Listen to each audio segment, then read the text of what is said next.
Eis que estou convosco todos os dias até a consumação do século. Com essas palavras nós começamos mais um dia, na certeza da companhia de Deus ao nosso lado em todo momento da nossa trajetória.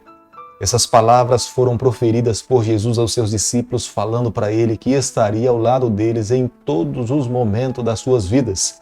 E nós, nessa manhã, nós não podemos nos esquecer que temos um Deus presente, um Deus pessoal, supre as nossas necessidades, nos abençoa e nesse momento Ele está ao nosso lado, ouvindo o nosso pedido, a nossa oração. Nessa manhã, com a palavra de Deus aberta, nós queremos permitir que Ele conduza a nossa vida.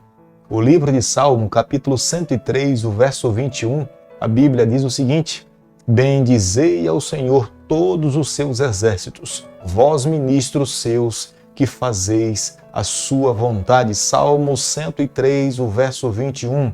Nós precisamos bendizer o nome do Senhor por toda a eternidade. O seu exército de anjos nos assiste em toda e qualquer circunstâncias. Eles fazem a vontade do Senhor, que é cuidar de cada um de nós, nos amparar em toda a nossa jornada. Por isso que nessa manhã nós estamos aqui para suplicar a bênção dele sobre a nossa vida. Convido você a manter a palavra de Deus aberta nas suas mãos, hoje, no livro de 2 Samuel, capítulo 3, o verso 1. Durou muito tempo a guerra entre a casa de Saul e a casa de Davi. Davi se ia fortalecendo, porém os da casa de Saul se iam enfraquecendo. Como é imprescindível ter a bênção de Deus sobre a nossa vida. Quando nós buscamos a cada dia amar ao Senhor, fazer a sua vontade, Deus sempre estará disposto a nos abençoar de uma forma sem medida. E foi isso que Deus fez com a casa de Davi. Enquanto Davi se fortalecia, a casa de Saul ia se enfraquecendo. É uma escolha que cada um de nós temos que fazer a cada manhã. Todos nós temos um período de 24 horas. Mas como nós iremos usar esse período depende de como nós começamos. E é por isso que nós escolhemos começar na companhia do Senhor, pedindo a bênção dele sobre a nossa vida. E aquele que tem a bênção de Deus, nada nessa terra se torna impossível. Pelo contrário, na companhia do Senhor nós saltamos muralhas, nós ultrapassamos os nossos limites, as nossas dificuldades são dissipadas na companhia e na bênção do Senhor. O fortalecimento de Davi se dava pela bênção de Deus e pelas alianças que ele formava.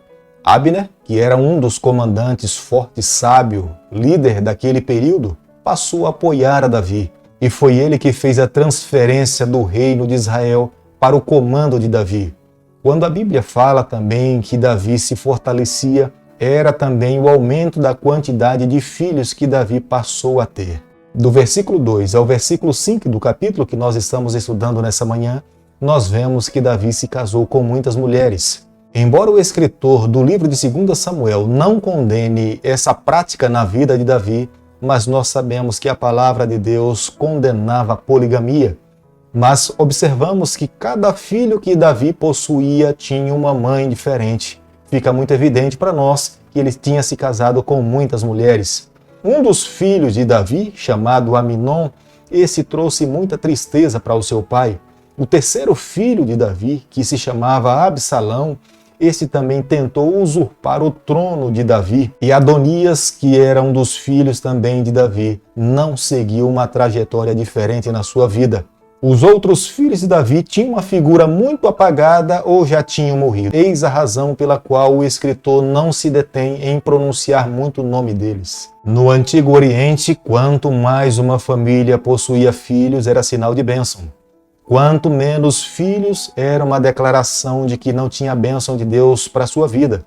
Eis a razão pela qual as famílias no passado se preocupavam em aumentar a quantidade dos seus filhos. Naquele período, muitos casamentos se davam por questões políticas, e Davi, se tornando o rei da nação de Israel, Davi buscava também estar em paz com amigos que estavam nas suas fronteiras.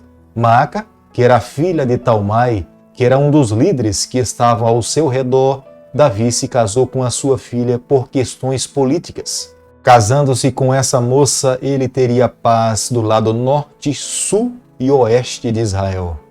Dos versículos 6 ao versículo 7, nós podemos ver que Abner, que era um dos comandantes do exército do rei de Saul, ele era um homem extremamente habilidoso, sábio. Ele tinha boas relações com a nação de Israel. O povo de Deus confiava em Abner como sendo o seu comandante. Foi o próprio Abner que apresentou Isbosete como sendo o filho de Saul para se tornar rei da nação de Israel. Mas Abner rompe com Isbosete no momento em que Abner toma para si uma das concubinas de Saul. Isbosete sabia perfeitamente que quando alguém tomava para si uma concubina de um rei que estava morto, ele estava tomando para si o direito de se assentar no trono. E a partir desse momento, o relacionamento entre Abner e Isbosete se rompeu. 2 Samuel, capítulo 3, o verso 10, a Bíblia diz o seguinte: transferindo o reino da casa de Saul e estabelecendo o trono de Davi sobre Israel e sobre Judá, desde Dan até Berseba.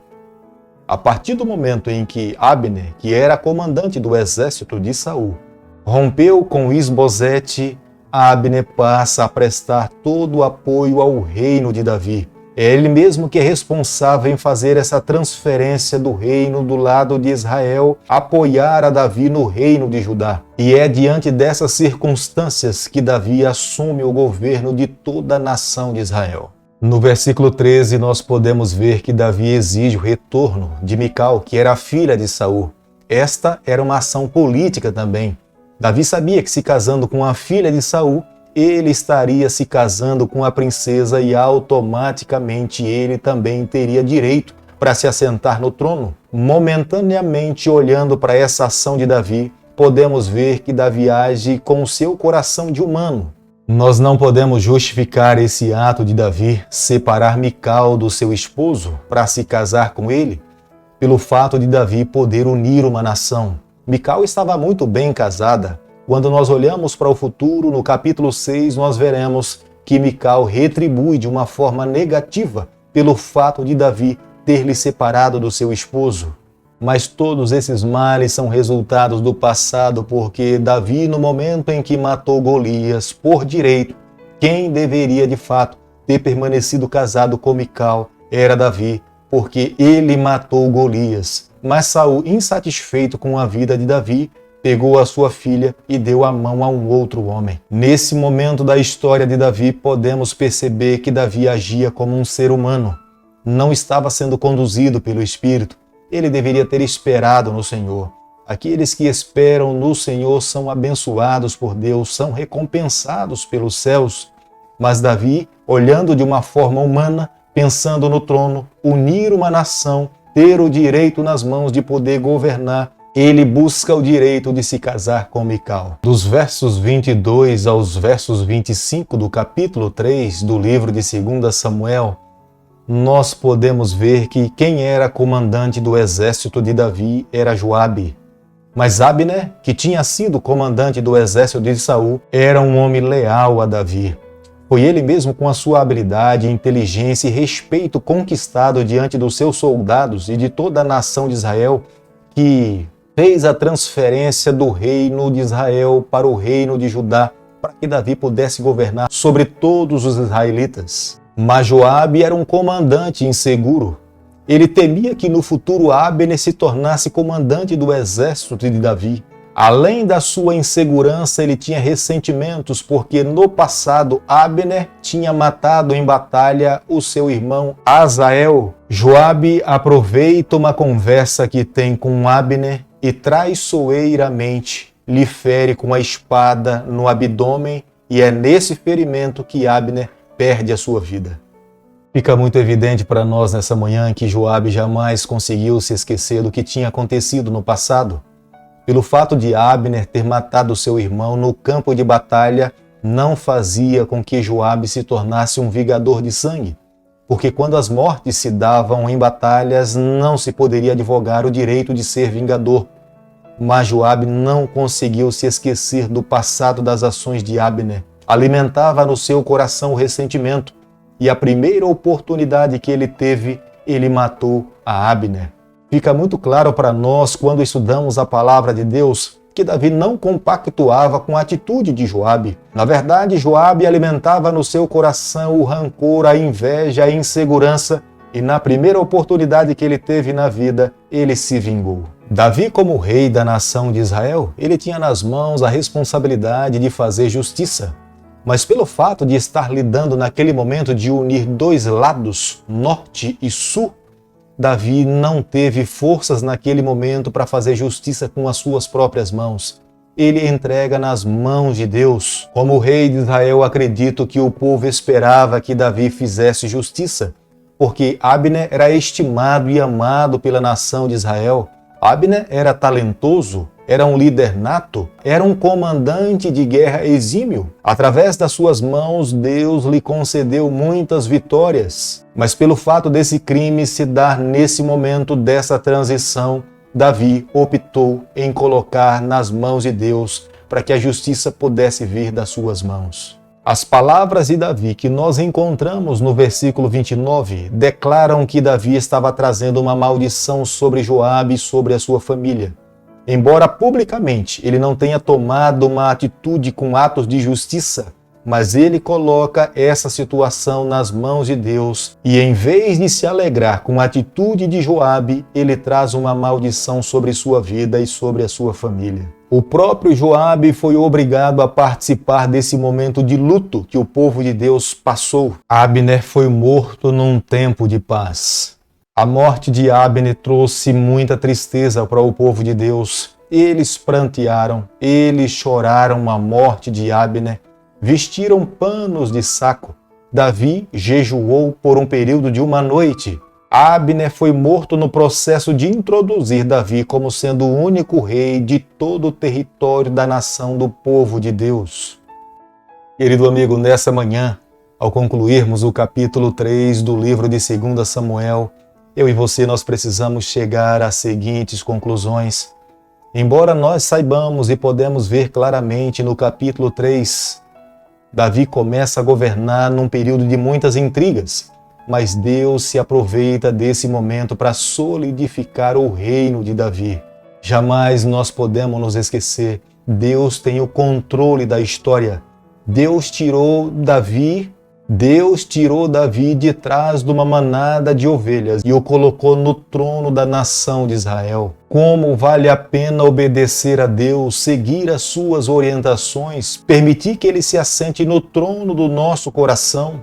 Jamais se esqueça, se porventura você passar por momentos difíceis na sua vida, como Davi o passou, foi perseguido, foi caçado, mas se manteve confiante no poder de Deus, Deus irá reverter a tua história. Tendo Deus ao nosso lado é tudo que um ser humano precisa para viver uma vida feliz e alcançar todos os seus sonhos.